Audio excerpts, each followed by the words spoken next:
Terry, if I could just add a comment on that, one of the hardest parts about these partnerships is that if you're used to being the expert, it's really hard to let go.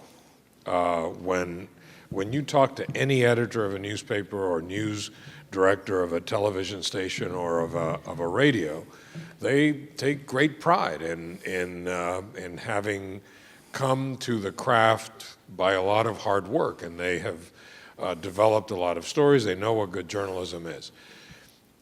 That comes really, that just really butts up against the notion that I think most of the people in this room, by the nature of the work that we do, would say, well, geez, you've got to find partners, you've got to collaborate, this just makes absolute sense.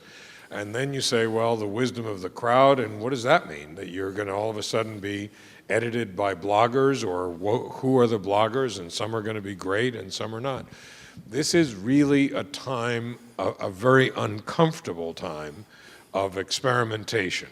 Tim Berners-Lee, who's the guy, with all due respect to Al Gore, who actually invented the World Wide Web, happens to be an engineer, teaches at MIT.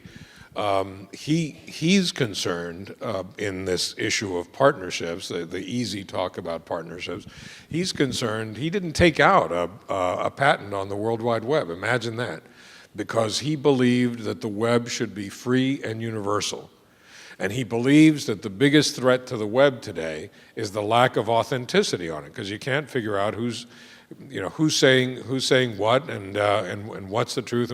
So he actually asked us for a grant, which Eric can talk offline more about. He asked us for a grant to develop code to let everybody be his or her own fact checker. I thought he was going to ask for 10,000 fact checkers, but he told me that was a newspaper solution. His solution was an engineer's web-focused solution to let everybody be his or her own fact checker. These, I don't know if that's going to work. It's being tested by the we gave him the grant. He's developed the code. It's being tested by the Associated Press.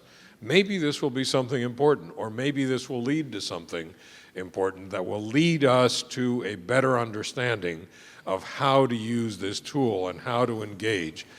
But do not think that you won't have to engage, because that's just in the DNA of the medium. I think in some ways the most important grant we've made in all of this is to an organization called Spot.us, Spot.us, which is an organization that gets journalists to put up the stories they want to do on the web, and they say, I want to do a story on why the lake is polluted, why the art museum doesn't show anything I want to see, why the mayor is corrupt, or why there's a garbage patch in the Pacific Ocean. And it'll cost $10,000 to do one, $5,000 to do another, $300 to do the third. Anyone in the crowd, anyone who sees this is then invited to pay up to, I think it's $25 or $30. It's all transparent. You can see who is paid, and that is fundamentally different than the I write, you read model. That invites the crowd. If you don't get the money, you don't do the story. If the public isn't interested in the art museum or the polluted lake or the garbage patch in the Pacific, the story doesn't get done.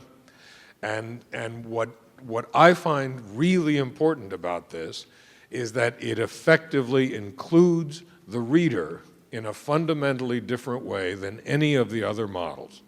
Now, partnerships between that and Oakland Tribune, that and USC, and the project has now migrated to the USC School of Journalism and Engineering. I think those are things to really watch. I think, imagine using that in partnership with any of the local NPR stations or any of the local newspapers. I think that sort of partnership is the kind of thing that we really ought to encourage, that you're in a great position to to possibly to encourage, to spot and to encourage. And I think, as we said at the first of these, the second of these, and I'll say it again, it is really not going to be easy to do, because these things, they're not always going to come out of the blue. They're not always going to be obvious, and they're quite often going to be controversial, because when somebody does a story on the polluted lake, it may be that the person who's polluting the lake happens to also be a contributor to the community foundation.